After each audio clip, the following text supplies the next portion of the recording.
This week's episode is brought to you by, there's a lot. Danette F., Ryan D., Stephen S., Vince W., Lori P., Amy D., Victor H., Colin S., Bruce D., Daniel K., and Maria S. All these people suggested tonight's featured movie on our various social media platforms over the past, almost 2 years, almost the entire length of time that we've been doing this show. This is one of the movies that was suggested to us early when we started doing this thing, and it's been suggested a few times since then, so this one's been a long time coming. But stick around to the end of the episode. We're going to tell you all the ways that you can suggest a movie you want us to cover on a future episode. And now, let's begin.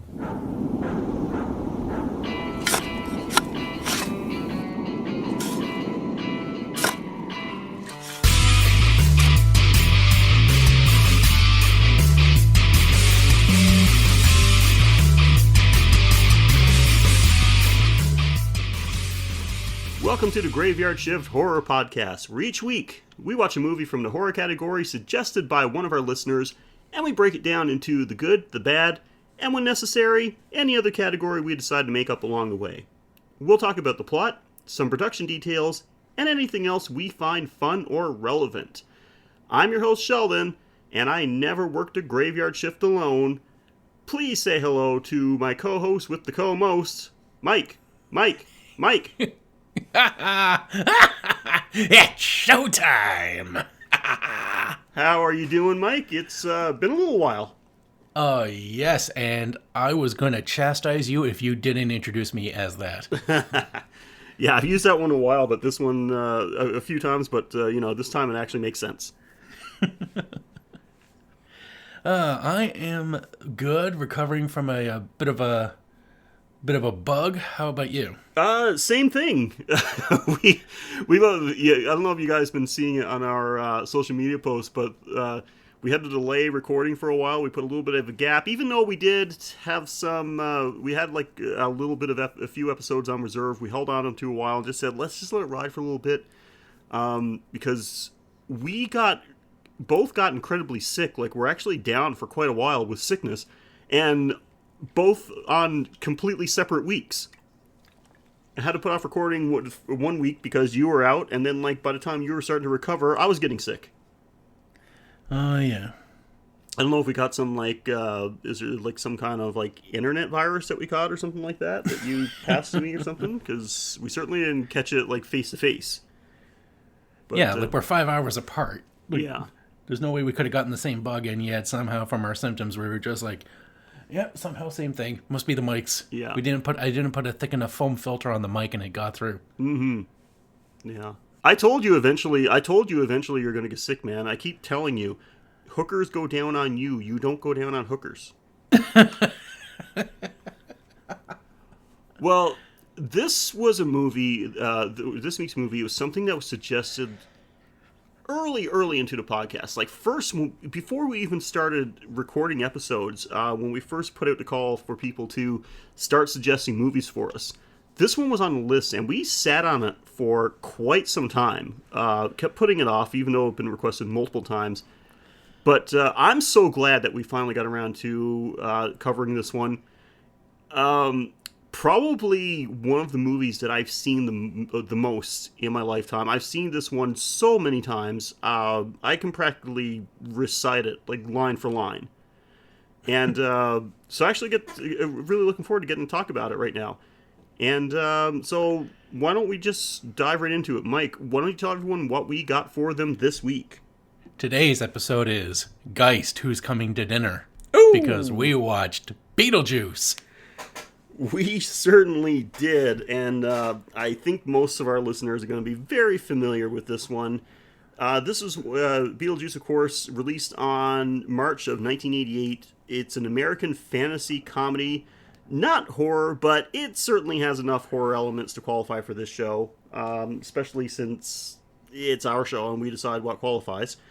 It's directed by Tim Burton, stars Michael Keaton, Alec Baldwin, Gina Davis, has a rating of PG, a runtime of 92 minutes, It had a budget of $15 million, and I was kind of surprised by this. I thought it would be higher. It had a box office return of $73.7 million. I mean, still, that's a good return. I just thought it would have been higher. Of course, this number does not include home video rental or sales. Rotten Tomatoes gives Beetlejuice an 84% critic score and an 82% audience score. This is probably the closest I've seen critics and audience scores on Rotten Tomatoes. Usually there's a bit of divide. And in case you've never checked out Beetlejuice, you really should stop listening right now and go watch it. But anyway, the plot: the spirits of a deceased couple are harassed by an unbearable family that has moved into their home, and they hire a malicious spirit to drive them out. The description certainly doesn't do it. Is, you know, it is the overall plot of the movie, but it certainly doesn't do it justice. So, Mike, we'll get into details because, of course, everyone knows we're going to get into that in a little bit. What do you think of Beetlejuice? I thought it was a fantastic movie. I haven't seen it in a while, and I was glad I finally got reacquainted with it. It was great performances, excellent comedy. It was really Tim Burton back when he was making a name for himself, and I was just really, really happy with the result. I mean, hardly anybody knew who Tim Burton was at the time. The only people that knew who he was were the hardcore Pee Wee Herman fans, because, of course, his big break into movies was directing Pee-wee's Big Adventure. And if you watch that movie now, you'll see, like, his style was set right there. He has not broken away from that type of style of movies. And yeah, like, this is, like I said, this is one of my all-time favorites. Saw it when I was about 10 years old. Rented it multiple times from the video store.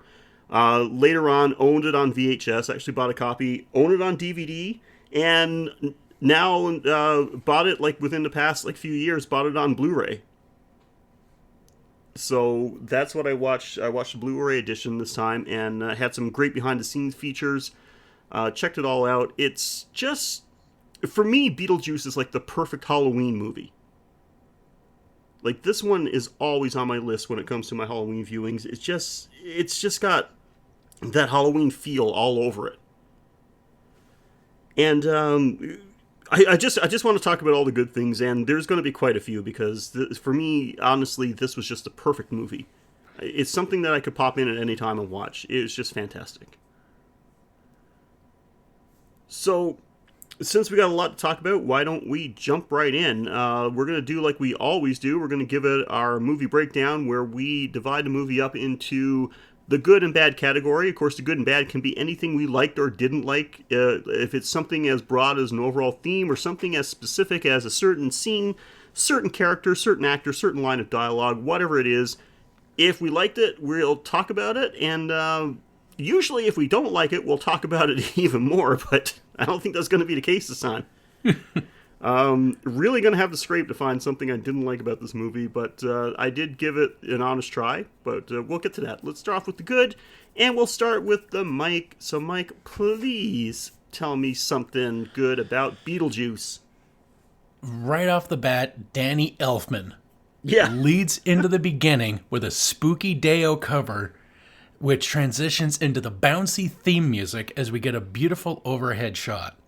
The Dia de los Muertos skulls as the border for the title, and the credits with a white, pale outline with a lovely overhead shot of the model of the town, following the road to the house, punctuated by a spider crawling over the roof, showing both The Shining, how you do an overhead crane shot with decent credits, and Enemy as to how you put a spider in your fucking movie. Yep. I love, like, you know, I think, like, Danny Elfman, like, when you hear a lot of people talking about movie scores now, Danny Elfman has become a bit of a joke for some people, for some critics. And I understand, like, I mean, like, he's done pretty much everything. Like, if there's a movie that's got a certain theme to it, something that's, like, not, like, a little more fun, not very serious, he's usually the go-to. Of course, probably the most famous thing he's ever done is the theme to The Simpsons. To me, like, some of his best musical achievements is when he was in Oingo Boingo. Like, have you listened to their albums? They're fantastic. I know they exist. We'll put it that way. Not exactly my type of music. I thought it was great experimental rock music. But yeah, this Beetlejuice theme, I loved it, and my wife's seen this movie multiple times as well. She said the most she's seen it is actually when, like, since me and her have been together, but she's seen it multiple times, and she said that this was, when we put it on this time, she said this is the first time that she really paid attention to the opening theme. And she made a comment. She's like, "This music is fantastic. Like, since I already know what's happening in the movie, this music is like the perfect music to set the tone." So, and yeah, absolutely, she was absolutely right. Like, I agree with you 100%. What an opening! And the first time watching, I do remember as a kid, I didn't quite get, like, why they were panning over the town, what significance it had. But yeah, you do get that later on. You realize how big of a... you realize afterwards that what you're seeing is not the actual town. It's I'm pretty sure it started off with real shots of a real town, and then, like, it transitions into the model. But yeah, you don't realize until later on just how significant this model town is to the movie. So yeah, definitely good job. So first thing I got on my list for the good is the acting. This is top notch. This is honestly, like, Michael Keaton, Alec Baldwin, Gina Davis. Like, I mean, Catherine O'Hara. And Jeffrey Jones before the whole pedophile thing. Yeah, we'll get to that. But everybody, like, was top notch in this movie. Yeah, even Winona Ryder, she's come full circle, going from the child of a frazzled matriarch having an adventure with the supernatural to being the frazzled matriarch of a kid who's having adventures with the supernatural stuff. Well, that's a strange thing to bring up. Indeed. But yeah, like, she was good in this. Honest to God, I think, even though I was never a goth, I think that Lydia in Beetlejuice was what to kind of, like, sparked my interest in goth girls. Like, when I was, we'll say when I was starting to, when I was just, like, noticing girls starting to get my attention, more often than not as a teenager, you get a girl that's, paled face, black hair, dressed in all black, dark eye makeup. That was the girl that was going to get my attention. And it probably started with Beetlejuice. Yeah, everybody in this was great. Like, Catherine O'Hara, like, good looking and comic timing. I mean, the woman, a trained comedian from her Second City days, and she brought it all as the mother. Just frantically trying to make her career as, like, an avant-garde sculptor. Yeah. And just coming off perfect. But with the father just like, yeah, you do your thing, honey. I'll have my one little corner here that's mine, and you can go destroy the house. Yeah. Alec Baldwin was great in this. I mean, at the time, this was in the 80s. I mean, Alec Baldwin was known mostly as as an action star. So playing this, like, straight-laced, very conservative kind of dorky guy was a completely different character for him. Wasn't his first movie Glengarry Glen Ross? Probably. Or that was his breakout role? Because I know, like, I think that's what made him famous, when he's just like, fuck you, that's my name. Maybe. I have no idea. Never. I can't say I've ever seen it. Well, I've seen clips from it, and, like, that was his big... So, he was great in this, but my absolute favorite in this, and without a doubt, 1980s Gina Davis. Whew. Baby. Yeah, she still looks fantastic now, but goddamn. Yeah, to me, like, Michael Keaton was... Like, he only had, like, about 20 minutes of screen time throughout the whole movie, and it's named after him. And he is just... As I like to say, he's a first crass act. Yeah, well, I mean, when it comes to the acting, I mean, obviously, like, Michael Keaton was the absolute tops because this is uh, just gets a chance to let loose, and with playing Beetlejuice, he gets to just go from one extreme to the other. Like at some points, he's so like subtle. You know, there's one scene when he's talking to when he's hanging out in a model and he's talking with Lydia. When she goes to him, when the exorcism scene, and he's just like so calm and relaxed is when we first get the it's showtime. Oh yeah. And then, but most of the time, he is like so erratic and is so energetic and jumping around all over the place and screaming. Then we get to the scene, when they say, "What are your qualifications?" Yes. And I love that he just immediately goes into this mode, this very like preppy and snooty type of accent, and just first of all, like, well, I attended Juilliard, and just starts naming his qualifications, and it's like then he gradually starts rising the action. I'm a graduate of Harvard Business School. I travel quite extensively. I lived through the Black Plague and had a pretty good time during that. I've seen The Exorcist about 167 times, and it keeps getting funnier every single time I see it. Not to mention the fact that you're talking to a dead guy. Now what do you think? You think I'm qualified? Yeah. It's literally like somebody is like turning a dial, right? Turning it up, turning it down, turning it up, turning it down. And yeah, like it's just phenomenal. Like this is perfect casting. Like I think everybody was having like honestly, I think everyone was having a blast doing this. So yeah, so the acting was first thing I got to mention because absolutely top notch. All right, so what else you got for the good? The scenery. Like Tim Burton knows how to set a mood with his aesthetic, from the nouveau art Delia to the goth Lydia to the Norman Rockwell Charles wearing Christmas sweaters all year round. The different styles plus the wasteland, which looks like the artwork for countless rock albums, is very visually active and expressive. Yeah, absolutely. The visuals in this is just fantastic. What? I know people have mixed feelings about Tim Burton. Like, especially a lot of people say that he makes the same movie every time. But I love his visual style. Yeah, why mess with what works? Exactly. It's like if someone makes the best sandwiches in the world and you're like, why don't you make a steak? Well, fuck you, because he makes a great sandwich. Exactly. If you want a steak, go to a steak house. You go to the sandwich guy because he makes a damn good sandwich. So what about you? Okay, just the story itself.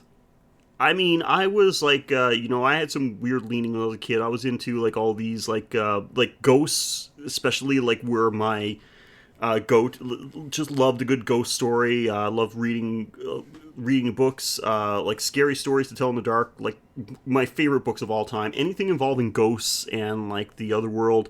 I love that type of stuff. And then when you get a movie like this, that it's to its heart, it's a ghost story.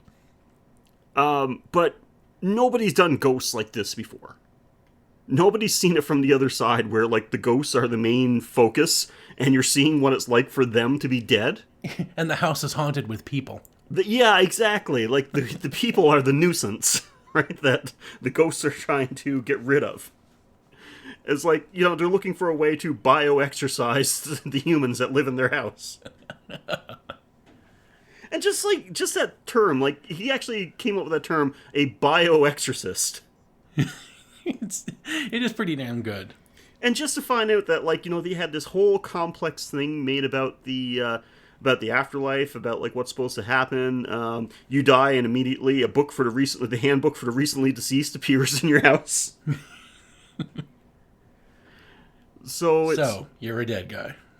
Yeah. What happens next? So I just love that. Like took a haunted house story and just flipped it on its fucking ear. Just such an original story. Nothing done like it before. Not really anything done like it since. Probably won't be until we get that Beetlejuice sequel that we've been waiting fucking 30 years for. Hey, it's better that we waited 30 years and get a good one rather than get that, like, Beetlejuice Goes to Hawaii shit that they tried to sell. Mike, okay, somebody, if they announce today that they're making a movie called Beetlejuice Goes to Hawaii, I'll be waiting at my fucking computer to go and buy a ticket, alright? I'll be camping out for that shit. I don't care if there's no one else in line. I'll go camp out for that movie.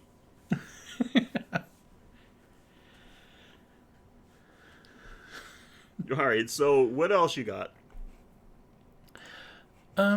Just the well, a quick nod, the music, like with the Norman Rockwell violin plucking, then the Maitlands, who are big fans of calypso music, they wanted to go to Jamaica, so it's not just Danny Elfman's music in this. Mm-hmm.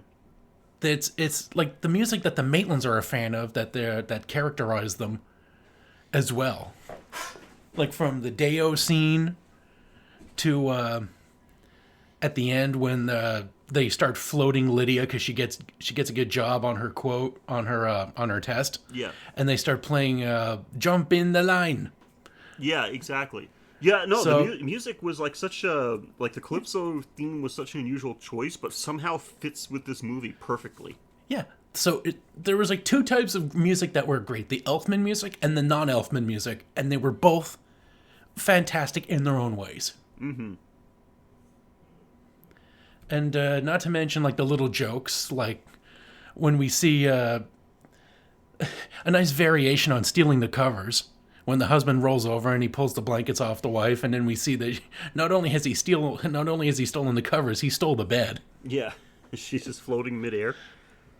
And then, like, the beautiful little snipes that you get to see in the marriage, where the husband brings his wife into the house and says, "Look at that kitchen. You'll finally be able to cook a decent meal." and even, like, the quick asides that Jeffrey Jones had when he sits down and goes, "Look at how perfectly at ease we can be in this house," while his knee is bouncing like he's trying to shake paint. Yeah, he's...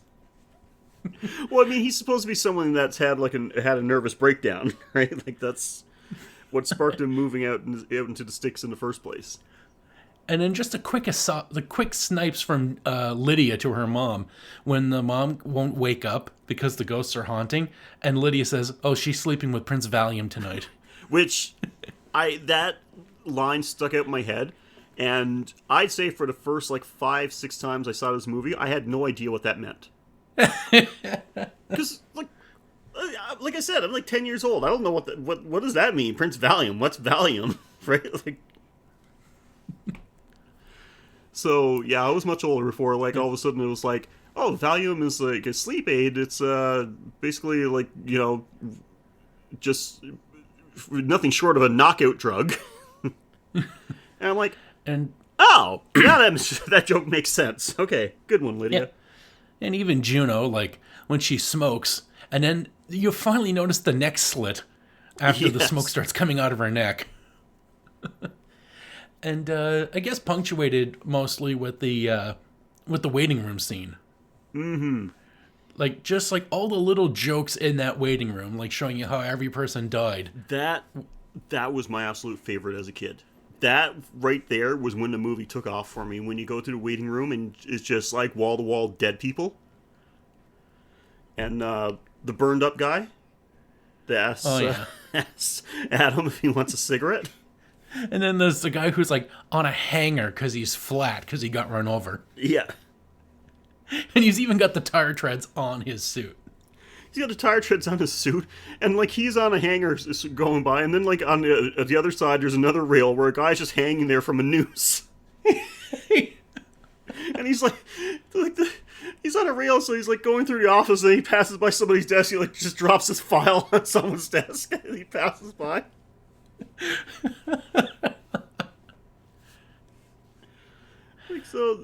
That just blew me away. And then of course in the waiting room you get the football team as well. And they're like, "Coach, I don't think we survived the crash." And they're all like, their faces are all flat and they're missing limbs. It's just.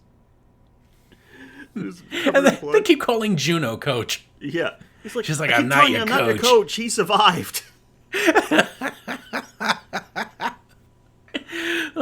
Juno was great in this, and funny thing is, she's an actress who's had like a big history, and Burton put her in that movie because he just loved her stuff, and then her final movie was another one of his movies, Mars Attacks. She's the grandma whose records kill the aliens.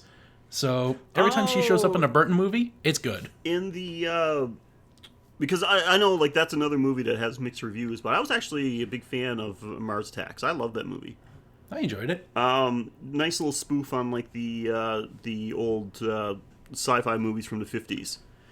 Okay, so she was she was the grandmother in the old folks' home, right? Yep, that was her last movie. Oh wow, okay. See, I didn't even until you mentioned it, I didn't even get that was her. Now, her name was Sylvia Sidney, and I signed pictures of her when she was young, and man, leading lady. Oh yeah, she was a bit of a tomato. Oh yeah, she was a real peach. Yeah. See, makes you want to take your fedora off. Anyway, and Dick Cavett, he was in this too. Although he seems to have aged incredibly in the 1 year since he appeared in the Dream Warriors. I'm trying to think of who he was. He was the old boss that they called in, not the one played by Robert Goulet. Oh, okay, right. That was Dick Cavett. Oh, okay. I didn't realize... same guy from the Dream Warriors who looked considerably younger when he was telling Zsa Zsa Gabor to fuck off. That's him. So it is. Yeah, my God, how come I didn't get that? So, yeah, just like the quick little jumps and appearances, it was all fantastic. And they got Robert Goulet for like what? Like maybe to not sing. Like they got Robert Goulet and not in a singing role. No, for like what? Maybe 8 or 9 minutes of screen time in total? Yeah, can you show up in a haunted house and get killed? Yeah, sure, baby. Why not?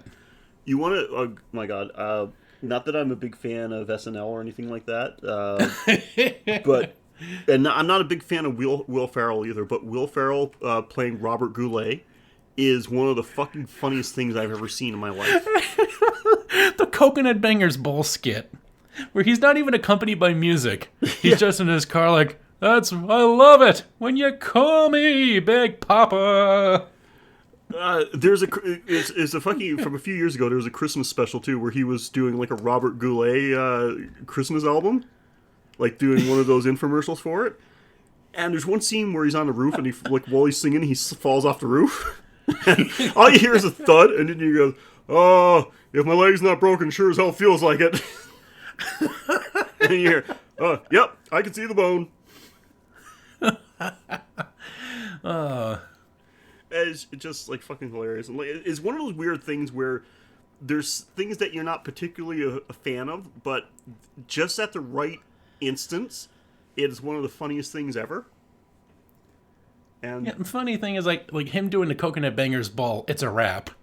Which I mean, like, God, that was so friggin' racist. And when he does the thong song, he actually says the N-word. And I'm like, oh man, remember when you could say the N-word on TV? That was just incredible. And it seems to have inspired the real life career of Richard Cheese, who does sing like rock and rap songs in a swing style. Holy crap. Wow. Yeah, look up Richard Cheese. Like, his stuff is fantastic. Like, his version of Cypress Hill Insane in the Brain is like a Tarantella cover. Awesome.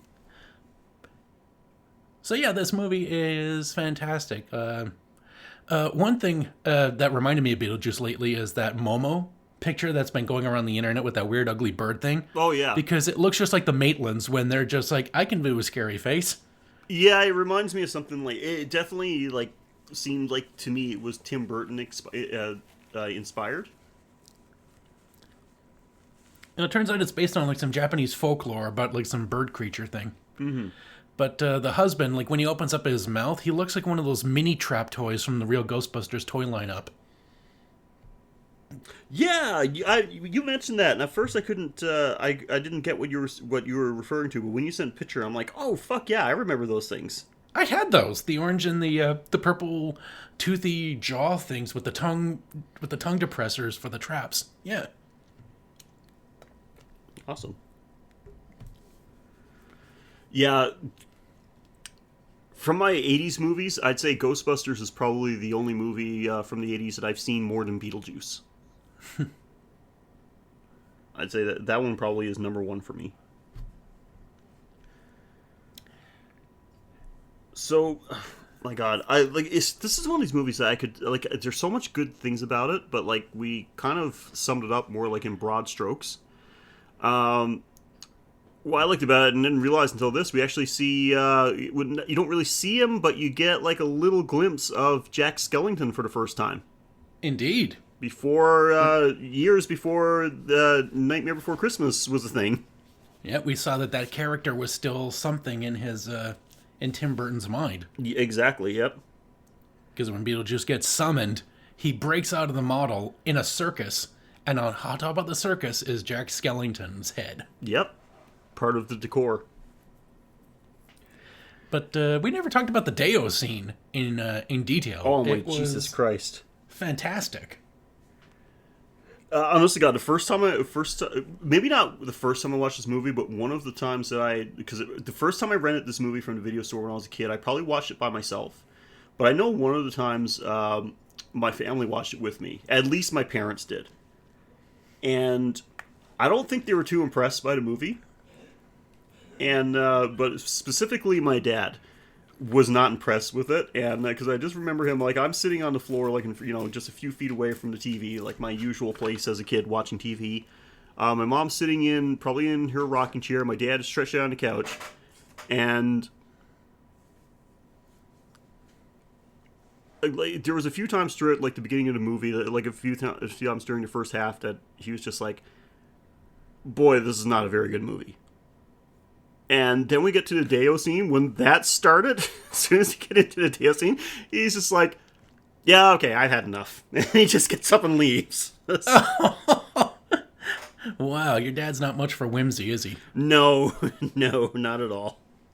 My dad wasn't much for anything like fantastical or whimsy, and did not get get sarcasm or anything like that. Like, everything that was said to him was taken very literally, to like almost to the point where he could have been Drax from Guardians of the Galaxy.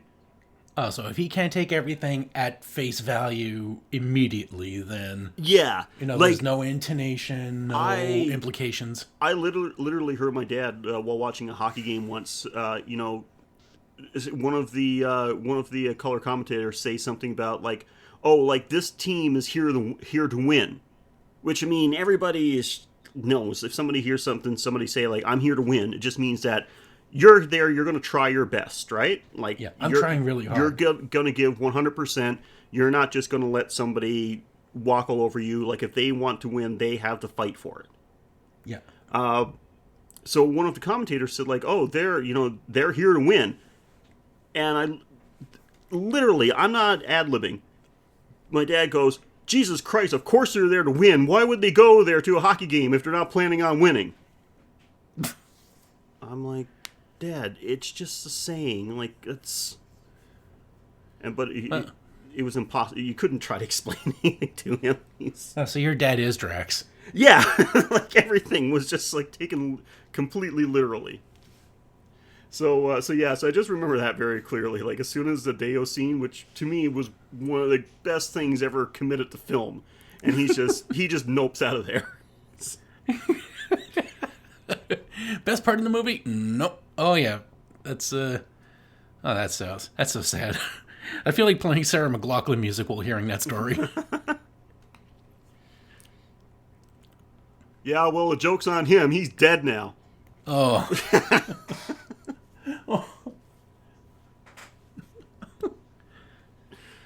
And that's where the episode took a dark turn. So yeah, we got to talk about that scene. So sorry for going off on a tangent there, but it's just one, like one of these childhood memories you have attached to like certain movie scenes and stuff like that. But that's mine. My dad just like, no, that's stupid. I'm out of here. So where did that come from? Why would somebody think of doing that? Like, well, it fits in with the Maitlands being like fans of calypso and reggae. Like they planned on going to Jamaica, so it because it was done by the Maitlands, it does a great job of showing their character. Like this is what they're about. But I mean, they're two white people that can't get enough of the rhythm. I know. I totally get that. Like I get like their choice of song, but I'm just thinking about, okay, we want to drive these humans that are living in our house. We want to drive them out. We need to scare them. So we're going to use our basically ghost powers to hypno move them.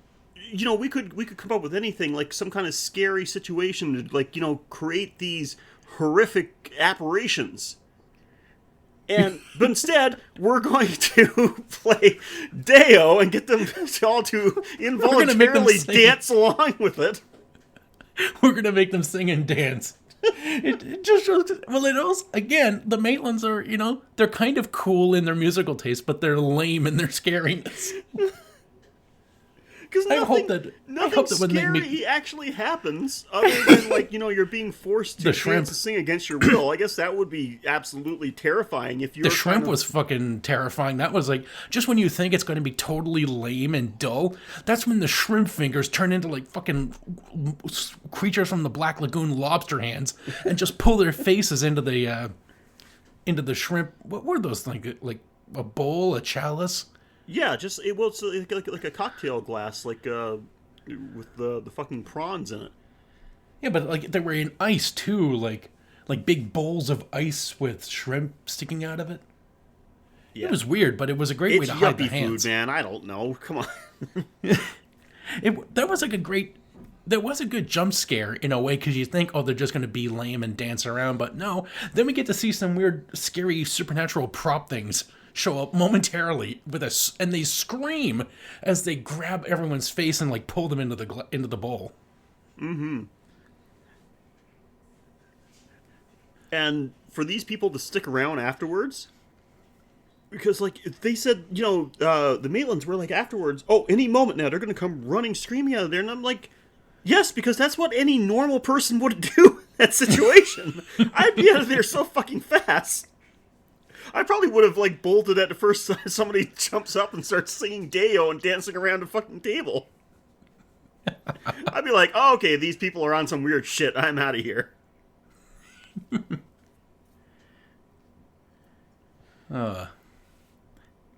Okay, so I'm trying to think of what else to do, because we've covered so much stuff. Like I said, my absolute favorite scene was definitely the waiting room, the way everyone died. Seeing all the different people, like one guy with a full fucking chicken bone, like leg bone lodged in his neck somehow. Looks like he's the big gluttonous guy. He's got like a whole turkey. He's got a whole chicken, not the chicken bone. He's got a fucking chicken lodged in his throat. Yeah. It is like a big, massive. It's like whoever saw this was just like, I can make a movie about the 7 deadly sins, and I'm going to have this guy in it. And he's obviously been waiting around since the 70s, it looks like. But, yeah, just overall, like, I mean, this is such, we're what, like 30 minutes in just talking about how much of a fucking boner this movie gives me. But yeah, like, just, set the style, like, this is what, like, I know, like, Pee-wee's Big Adventure was Tim Burton's big breakout. But, I mean, this movie was what set the tone for his career. Just this weird, supernatural type of feel, like this Netherworld-esque story. Carries out through so many of his other movies. But one of the things I want to talk about, which is good, is that because of the success of this movie, is the reason that we got Tim Burton's Batman a year later. Tim Burton was going to get the reins to Batman, but the studio was kind of holding off. Didn't know if they wanted to give it to him or not. Didn't think that he was going to be able to handle it until they saw the success of Beetlejuice. Once they saw like how this turned out, they're like, okay, Batman is yours. Just make sure not to give the Joker a shrunken head or something. I had that toy, the Beetlejuice with a shrunken head. Oh yeah, I never had any of the Beetlejuice toys, but I remember seeing commercials for them. Yeah, this one was a Beetlejuice with like a regular sized rubber head, but when you pull it off, underneath is like a hard plastic tiny head. Oh, that was pretty cool, actually. Yeah, that one was pretty good. Like the Witch Doctor. How did we not talk about the Witch Doctor? Oh, yeah. Let's talk about the Witch Doctor. Looks kind of racist, but we see the Witch Doctor, and standing next to him is the Lord Stanley, Dr. Livingston type expeditionist, who clearly ran afoul of the same Witch Doctor. What I like though is that, like, you know, yes, of course, like, so apparently these two killed each other. Like, that's what we're led to believe. But I'm trying to figure out, like, especially as a kid, because I was famous for overanalyzing things. I couldn't just watch something and say, like, haha, funny, you know, let it go. I had to try to figure out, like, what exactly happened there, because we're kind of insinuating that they may have killed each other. How? If the hunter, like, you know, the great white hunter already has, like, a shrunken head, which, you know, is a bit of a process. Well, not apparently with this Witch Doctor. It's not like a whole thing where you decapitated, dried out. And, no, he just had, like, the magic powder. Yeah, he just has this, like, voodoo hoodoo powder, which he, like, sprinkles on you and it just shrinks you, so... It looks like he shrunk that guy's head with his voodoo powder, and then the guy in his confusion just, like, plugs him with a musket. Yeah, I guess so.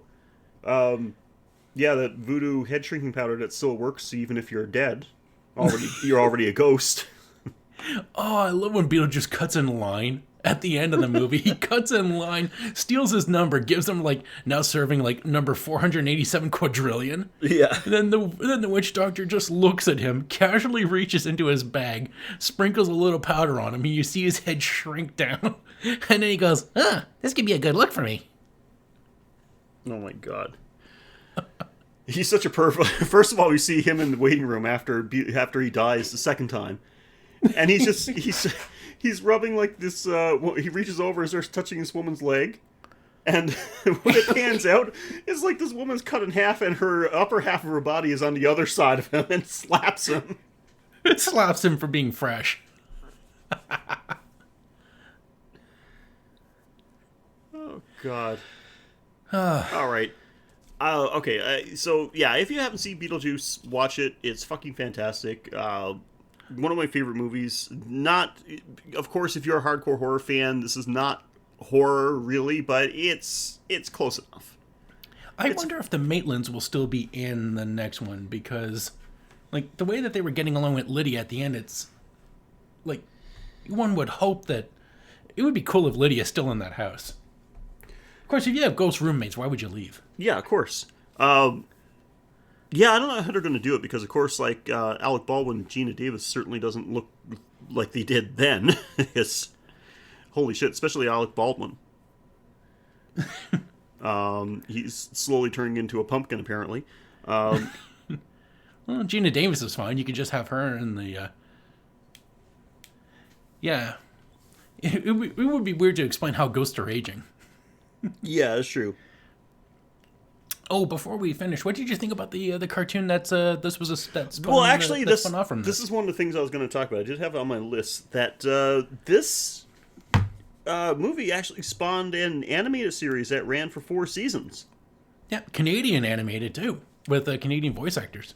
Yes. And they even had, like, Jacques the French Canadien Skeleton. Which was very racist until I found out a few years ago that the show was Canadian anyway. So I'm like, oh, okay. Yeah, it was very tongue-in-cheek, self-provoking. It was... I saw the first episode to try to get into this, and they kind of ripped off almost all the little side quotes from this movie were in the first episode. Where Beetlejuice is, like, in court, like, being an asshole. Yeah. And he's in court and he's like, oh, listen, I got a problem. I got these friends on the outside. I said I'd meet them, but it's the kind of thing I got to be there in person. So I was wondering if you could help me out. And I'm like, he just, of all the lines he could have ripped off from the movie, he had to do the whole, like, I've got friends on the outside. Yeah. Well, what I discovered, because like I said, I bought this movie several times, and the latest one that I bought was on Blu-ray. I bought it a few years ago. Actually, it was for the Beetlejuice 25th Anniversary Edition Blu-ray, and so that would have been, like 6 years ago. Because it just had, like, because in 2018 it would have had its 30th anniversary. And did not, even though I've watched it a couple times on the Blu-ray, I did not know until this recent viewing that it actually had 5 episodes of the animated show in part of the special features. So I had to give those a watch. And, I'm not going to say it's, I don't want to trash on it, because as a kid, I did enjoy it. But like there's some... You see some things with nostalgia goggles. Like there's some shows from the 80s, and I'm like, okay, you know what? There's obviously some problems with them, but like watching them now, like I could go watch the real Ghostbusters and some of the other cartoons from the 80s, and it's like, yeah, they're still good. Like there are such good things about them. Of course, I'm watching them as an adult, so it's not going to have the same impact on me, but like they were still good shows. I could still watch them now. This one, not quite so much. It didn't age perfectly good. No, it didn't age as well as some of the other animated shows from the 80s, for sure. But, like, it was still fine. Like, it was probably something that my son would probably get a kick out of. But, it just didn't hold... Like, I don't want to knock it too much, but it didn't quite hold up. But I was still, like, as a kid, I enjoyed it. So I'm still putting it in the good. That it spawned an animated show that I got some good laughs at as a kid. So that's a good thing. Oh, one real-life thing with my dad and Beetlejuice is that when this cartoon was on, I was watching an episode, and it was the one where Beetlejuice, like, starts, like, playing his armpit. Oh, yeah. And he starts singing It's the Pits. And my dad was walking by watching this, and like even to this day, every now and then he'll just like start humming to himself like It's the Pits. So that's my dad and Beetlejuice. Slightly better than yours. A little bit, yeah. Okay. Do we have anything for the bads? I've got a couple of things, but they're not bad in the way that that we usually hit this category when we're doing other movies. But a couple things I'm going to talk about. First of all, we kind of, mentioned this a little bit, but I'll go into it. Jeffrey Jones. Turns out to be a big old perv. He's actually a registered sex offender. And and he's been involved in some good stuff. I mean, like, this is what I remember him most for, like, as being Charles in Beetlejuice. Like, anytime I've seen him in anything after Beetlejuice, that's what I recognize him. I know he was the principal in Ferris Bueller's Day Off. A lot of people, a lot of the 80s kids like me know him from that.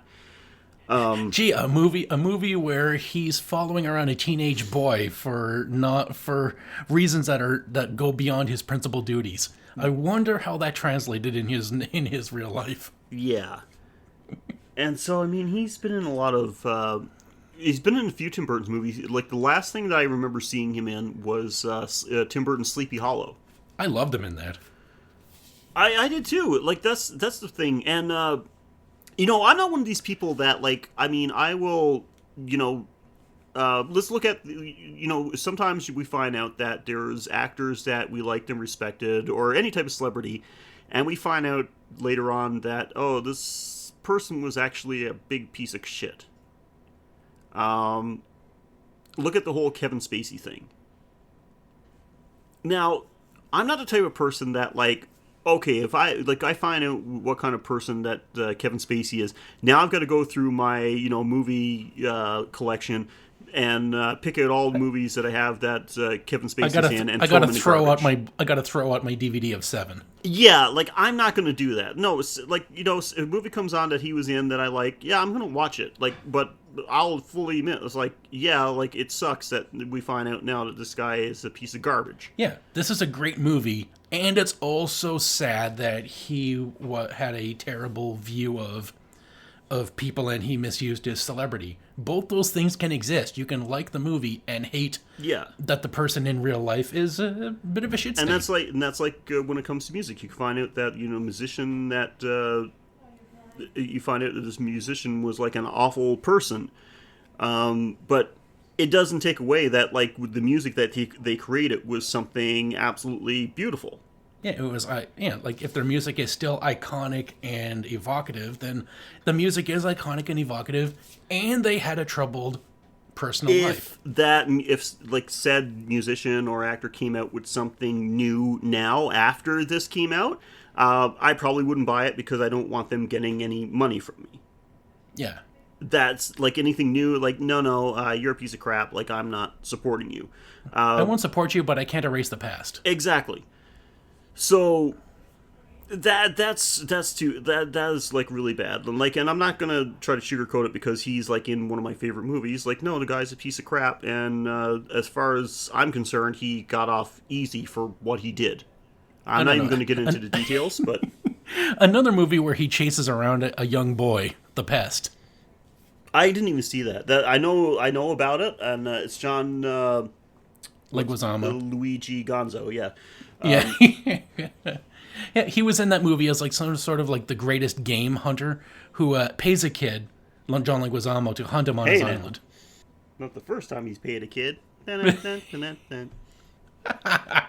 he got on Deadwood after his legal troubles. Oh, really? So he was still able to get work. Yeah, his legal troubles were in 2001, and he got on Deadwood in 2004. Oh, wow. So, I didn't know that. I've never seen Deadwood, so I didn't know. Me neither, but I did find out that they hired him on afterwards. So, his latest movie, he plays himself in some movie called like a 10.0 Earthquake. Oh, God. No, he plays himself in 7 days. Oh, well. So, what about any other bad news? Or was he the only terrible that was one. actor? Some other things are just like not really bad, like as in like something about a movie was bad. Like one of the things about this movie was that it made me really think about the afterlife. Because everybody gets because of religion mostly has made us think that like the afterlife is either you go to paradise or you're punished for eternity, or you're stuck in limbo like as a ghost haunting a place. This movie this is not good because it makes you think like the afterlife is basically like a shittier version of real life. You don't even get a glorified body afterwards. You're just stuck with how you died. Yeah. So if you're lucky enough to not die for a long time on Earth, well, guess what? Now you're a very old ghost. Yeah, exactly. Yeah, I mean, it's scary thoughts. Basically, this movie shows that even in the afterlife, you could end up with a civil servant's job.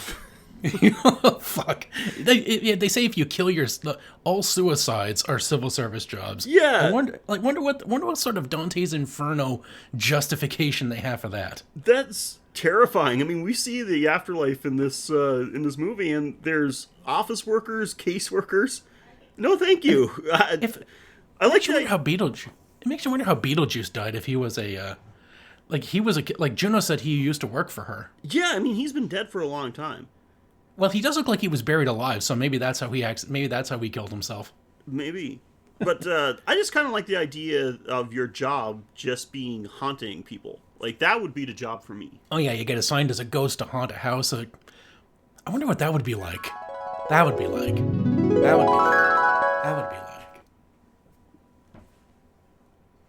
Whoa. What is that place? Hi, Sheldon. You're in the Bureau of Afterlife Assignment. I'm your caseworker, and I'm here with your, well, like the name says, afterlife assignment. Assignment? You mean like work? Sort of. Basically, you can be allowed to pass into the afterlife, but you gotta complete the required haunting time first. Haunting time? How long? Usual is basically 125 years. 125 years? Well, what am I supposed to do? Well, we'll find a house for you to haunt, usually something old and spacious. You basically stay there for the required time and mess with the people living there within your abilities, or as much or as little as you see fit. Whoa, okay, cool. Hey, as a ghost, can I sleep? Well, you don't have to, but you can, yeah. Oh, can I watch TV? Sure, as soon as you figure out the basics, like turning on TV and the electronics. For 125 years. That's the minimum required time, yeah. So, do I have to work out or anything, or go to work? Nah, you're dead, so working out won't change anything, and this is technically your job. Woo! Oh, shit! I just hit the freaking jackpot! This is gonna be the best 125 years ever! Come on, let's get this party started! Whoop whoop! Yeah, whatever. Yeah, that would pretty much be me. Like, that sounds like a sweet deal to me. I don't want to go work in an office after I die. I'm doing that now. Yeah, sweet deal for some people if you're a little disenchanted with the rat race of the mortal world. Mm-hmm. Yeah. So that was it. Like, I mean, it was a funny part to the movie, but like I said, Jesus Christ, please don't let that be the real afterlife if there's such a thing. Like, Oh man. oh my God. So, did you have anything bad to say about this movie? I don't, only when the movie was over did I realize nothing came to mind. Like I had absolutely nothing bad in my notes. I just enjoyed the whole thing, first to last, front to back. It was just a great movie, and I would have had to have focused to find anything bad, and it just would have been like nitpicking. Mm-hmm. So I just couldn't. Nothing popped up as a negative or that I felt was missing or misplaced. No, absolutely. Oh, this is good. Oh, I do have I do have a Beetlejuice related joke though, Mike. Oh, all right, lay it on me. All right. What's the difference between you and Beetlejuice? He goes away after you say his name 3 times? I was going to say, nobody's ever screamed your name 3 times. Nice twist. Okay. All right. So, this is going to be either very tough or very easy. But, Mike, I have no idea what you're going to pick for your usual segment this time around. Oh, yeah, well, this movie takes place after several kills of the week. Because most of the people in the movie are ghosts. They've already gone through their kills. The damage is done. Yep. So, I guess the only implied kill that we have in this, besides like the Maitland's accidental death, is when Robert Goulet and his wife get targeted by Big Top Beetlejuice, who decides it's showtime, and he breaks into the real world with like snaky arms that inflate, and then his fists turn into hammers, and he slams the ground, and unbeknownst to Robert Goulet and Mrs. Robert Goulet, what the hell are those things called? Where you hit the hammer on the bottom it's like and, one the of bell those. goes up? Like, I can't remember what to call it. They're like one of those like test your Dumbbells? strength type things or something. Dumbbells or something? No, dumbbells are the weights. Dumbbells are weights. Oh my God, you don't work out. I do not lift, bro. I do not even lift, bro. No. So, yeah, so it's got like one of those hammer dingers, which is definitely not the name. You can call that. It's a dinger. Yeah. So he slams the ground and they just go up through the roof. Like faster than anybody can react, and they're just looking at Beetlejuice like, oh, what's he gonna do? And he's like, well, I'm going to fucking murder you.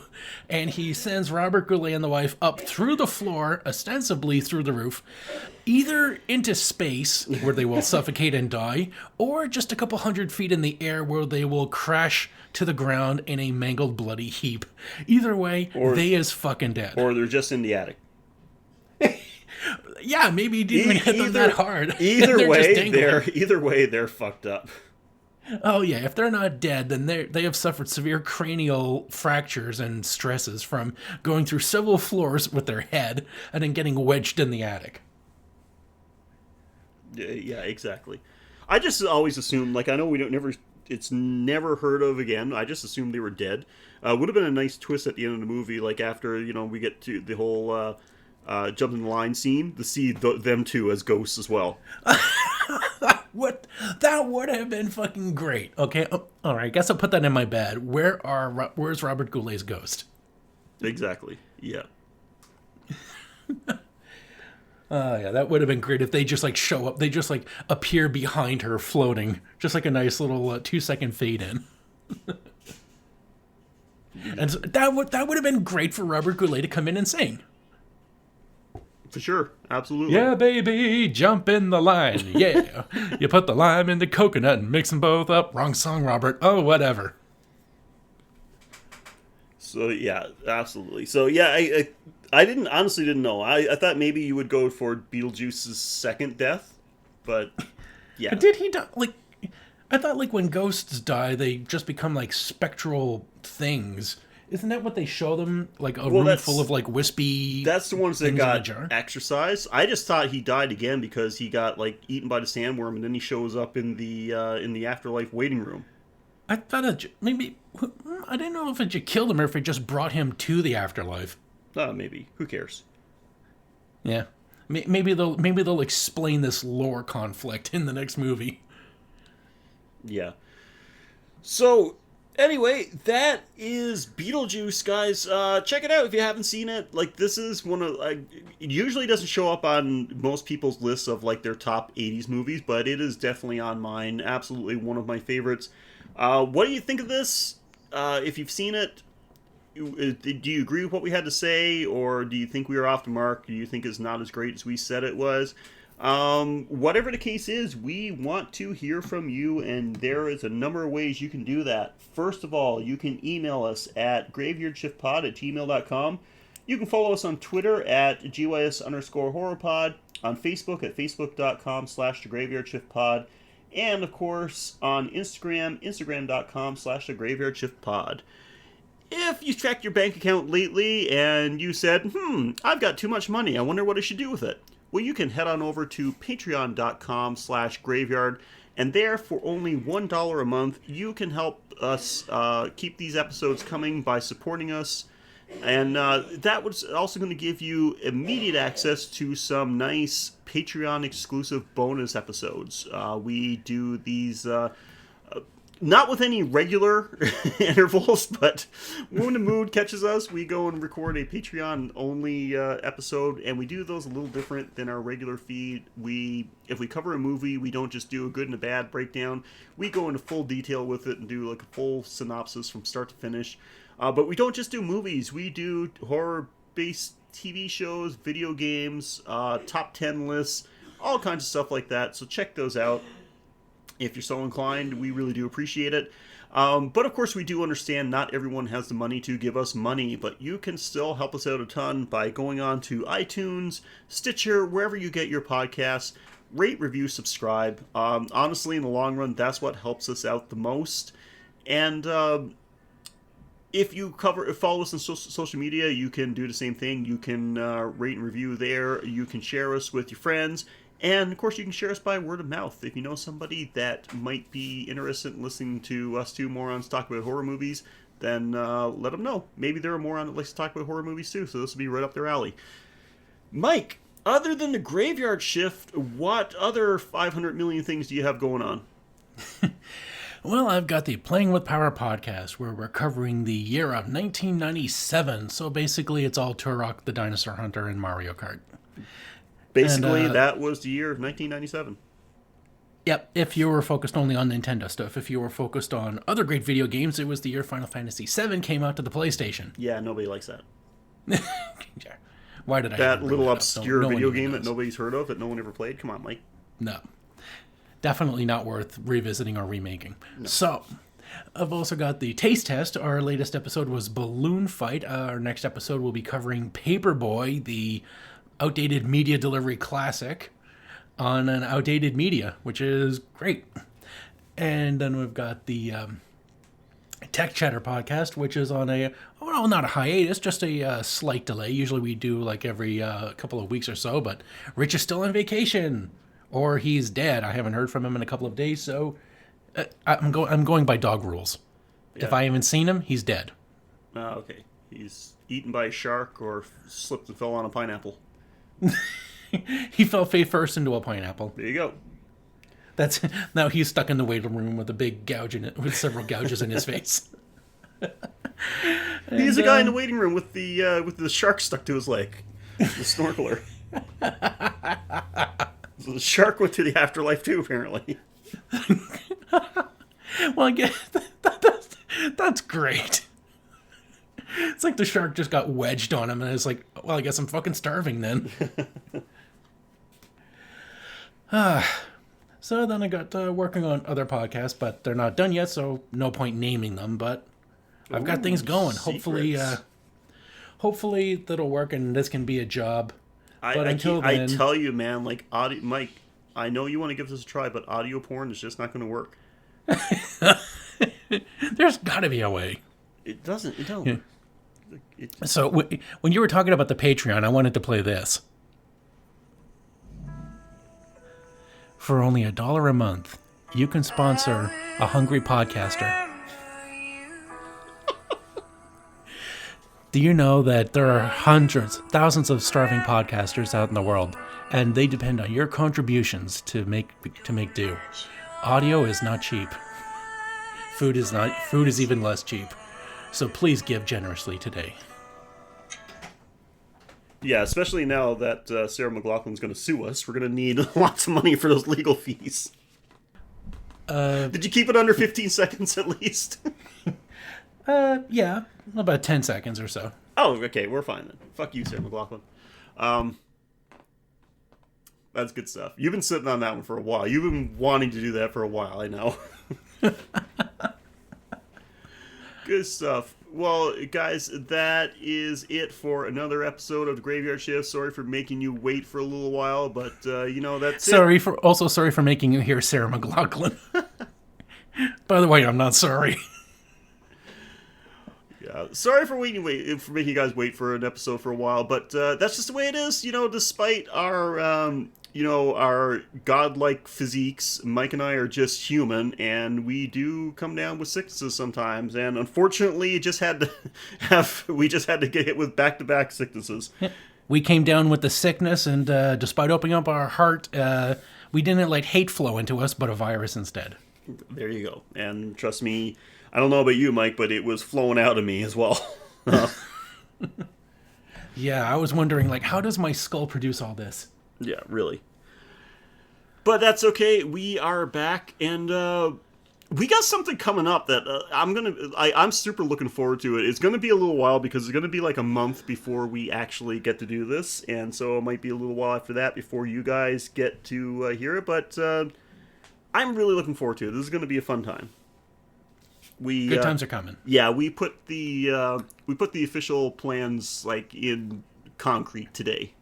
So gonna be an event. It's gonna be one of the biggest events in the history of the Graveyard Shift for sure.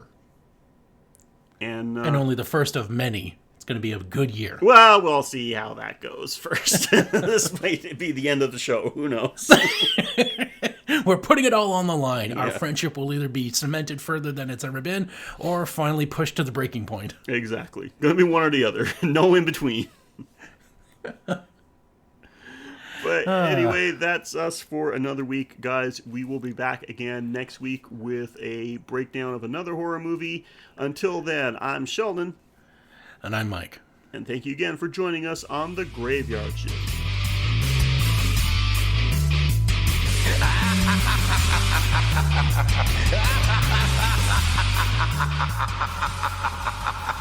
Ha ha ha ha!